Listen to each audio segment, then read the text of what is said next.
Does your partner overshare? When you tell your partner things, do you find or hear about them later showing up with people that you really weren't comfortable with knowing your business?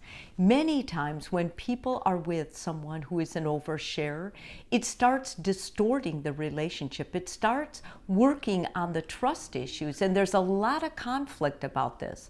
If you're with an oversharer, it's important that you know first before you try to do any intervention, including if you are the overshare. Is it intentional or is it compulsive oversharing? Some people overshare intentionally to get their needs met. Some people just do it compulsively. They can't help themselves. There's needs they have underneath that just make them run at the mouth, and they just will overshare everything. Now, I should tell you that when people are dating, there were several surveys done on this, that when people were dating and they were given a choice between someone being secretive or a little bit more introverted and not able to talk much, like it felt like you were pulling rope to try and get the person to open up, versus an oversharer, 80% of people preferred an oversharer. Myself, I don't really want either one. I want someone I can talk to.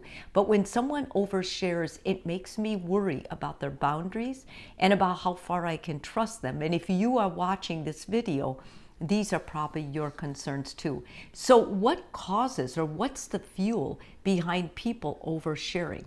I have several that I'd like to mention to you. The first one is, it can be a smokescreen to cover up their own personal life. If they're ashamed about something, or their childhood was chaotic, or they feel like they're carrying around something that other people would not understand, and they're embarrassed about it, or they're just nervous about sharing it, they will overshare just superficial information of any relationship they're in, a friendship, a lover, whatever, just to throw you off their tracks so you won't ask them about their own personal story. Secondly, I think it's important that you understand that many people who overshare do it as a way to not have intimacy. They're trying to destroy intimacy. They overshare so they have a lot to talk about, but it also keeps it on the surface. So they don't have to get underneath and really be vulnerable and intimate. And if you see this in your relationship, it should be pretty easy to see. The overshare, when it comes to them being vulnerable and opening up to you, you may see that being very difficult for them, but yet they blab to everybody else about what's going on. So it's ironic, right? Like, you can't imagine it, but it indeed happens. Next, I think a lot of people are just lonely, and they overshare because they're trying to connect with others. They see that as a way to get other people to interact, to give them advice, to talk to them, to connect. And this is a real thing. And there's a lot of lonely people. And if you're dating one right now, this may be what is fueling their oversharing, a low self-esteem, and that's why they talk so much. They feel badly about themselves, they're trying to be accepted, they're trying to impress others, and so they overshare all information, anything you did, anything you said, anything, their best friend or what's happening in their family. They will tell anyone all of it because they want to be accepted and they want to have an interesting life story. There's the intensity addicted people. There's some people who just love drama, and this love of drama makes them want to stir things up. So they may say things you said or things you did just to get a reaction. And I've seen this, and it can be compulsive. It can also be the other type, that they're doing it intentionally so that they get this need for the ups and downs in their life satisfied.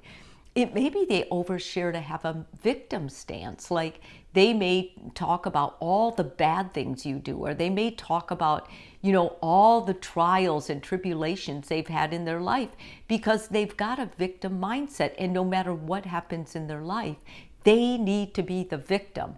And it's important that they can recognize that when you point it out. So make sure with that one you have several examples besides just what you've heard. Can you get over this? You absolutely can. And it doesn't always take therapy if you're willing to work on it. The first thing is you have to recognize you do it and that it's hurting your relationship. Secondly, it's important that you start journaling or catharsing. When you feel like oversharing, get that down on paper. Put it down, write it down, because you many times will be able to identify what's fueling it or what's triggering it. I think thirdly, what's important is that you read a lot of self-help books or you go online. There's so many books about oversharing because honestly, since we have social media and all these platforms, it's very easy to get trapped in that. You can go on my website. I have several videos about boundaries, healthy boundaries, and I have a worksheet that you can download for $1.99. It's no big deal. You can work on that, and that's going to help with oversharing. And lastly, see a therapist. A therapist is going to see this issue as a real boundary issue, a violation of boundaries, and looking at it from that angle and taking that approach is going to help you work through it before your relationship is ruined.